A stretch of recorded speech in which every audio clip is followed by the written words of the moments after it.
En algunos rincones del mundo, todavía se siembra.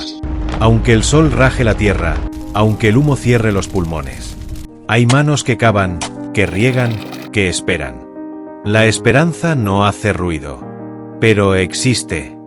Y camina con botas llenas de barro, entre papeles, semillas y datos. No todo es discurso. En muchos lugares, hay bosques que se protegen, ríos que se limpian, especies que vuelven a nacer en silencio.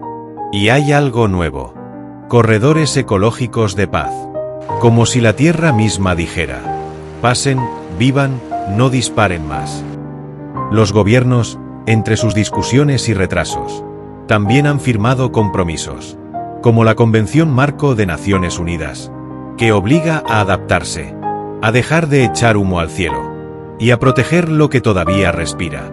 Hay energía que no quema, que no agujerea montañas, que no deja ríos secos. El sol y el viento están ahí. Mitad del mundo ya puede usarlos. La otra mitad puede exigirlos. En casa, los viejos electrodomésticos siguen zumbando. Vampiros eléctricos, los llaman. Una secadora antigua puede chupar más energía que un poste de luz. Cambiar cuesta, sí, pero seguir igual sale más caro, para todos. En algunos zoológicos no hay jaulas. Hay incubadoras de esperanza. Allí, una especie que se creía perdida respira otra vez. Y un futuro que parecía extinto se mueve.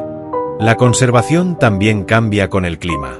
Porque salvar el planeta no es solo proteger lo que queda, sino también preparar el terreno para lo que podría volver.